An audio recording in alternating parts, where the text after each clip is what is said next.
তে মৰমৰ বন্ধু-বান্ধৱীসকল ইতিমধ্যে এছএলপিআৰবিৰ ফালৰ পৰা এটা নতুন আপডেট আহিছে আৰু বন্ধু-বান্ধৱীসকল এইবাৰ যিসকল নেকি আসাম পুলিচৰ এবিবি কনষ্টেবল যিসকলে নেকি কোৱালিফাই কৰিছে আপোনালোকে জানে যে নেক্সট স্টেপ আপোনালোকৰ ভাইবা টেষ্ট অনুষ্ঠিত হ'বলৈ গৈ আছে ইয়াৰ কাৰণে যি নেকি আপোনালোকৰ এডমিট কাৰ্ড আছে হেতু ইতিমধ্যে মুকলি কৰি দিছে যিসকল নেকি কোৱালিফাই কৰিছে তেওঁলোকে ইয়াতে নিজৰ এডমিট কাৰ্ডখন চাব পাৰিব তে বন্ধুসকল ইয়াৰ কাৰণে আপোনালোকে কি কৰিব যে এছএলপিআৰবি যি নেকি অফিচিয়েল ৱেবছাইট আছে তাতে ভিজিট কৰিব ভিজিট কৰাৰ পিছত ইয়াতে আপোনালোকে চাব পাৰে ডাউনলোড এডমিট বুলি লিখা আছে ইয়াতে ক্লিক কৰি দিব ক্লিক কৰাৰ পিছত ইয়াতে চাব পাৰিব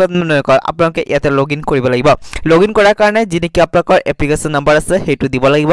ক্যান্ডিডেটৰ নেম দিব লাগিব ডেট অফ বাৰ্থ আৰু ক্যাপচাৰটো আপোনালোকে দি কিনি সাবমিটত ক্লিক কৰি দিব সাবমিটত ক্লিক কৰাৰ পিছত আপোনালোকৰ যি নেকি এডমিট কাৰ্ড আছে হেতু আপোনালোকে পাই যাব আৰু এটা কথা জনাই থওঁ আপোনালোকে কি লৈ যাব লাগিব লগত সেই সকলোখিনি ডিটেইলছ আপোনালোকে এডমিট কাৰ্ডখনতে পাই যাব কিন্তু এটা কথা জনাই থওঁ বন্ধু-বান্ধৱীসকল এবাৰ যি নেকি আপোনালোকৰ ওভাৰলেপিং আছে হেতু নহয় কিয়নো আপোনালোকে যেতে নেকি ইয়াতে এডমিট কাৰ্ডখন উলাবলৈ যাব তেতিয়া আপোনালোকৰ প্ৰিফাৰেন্স পোষ্ট প্ৰিফাৰেন্সটো দিবলৈ ক'ব আৰু তাৰ পিছতে আপোনালোকে এডমিট কাৰ্ডখন লাভ কৰিব মানে বন্ধুসকল এবাৰ যি নেকি আপোনালোকৰ ওভাৰলেপিংৰ যি নেকি প্ৰবলেম আছে হেতু সলভ হৈ যাব তে বন্ধুসকল যদি আপোনালোকে এই ক্ষেত্ৰত কিবা অসুবিধাৰ সন্মুখীন হয় ভিডিওটোৰ কমেন্ট সেকশনত নিশ্চয়কৈ জনাব মই আপোনালোকক হেল্প কৰি দিম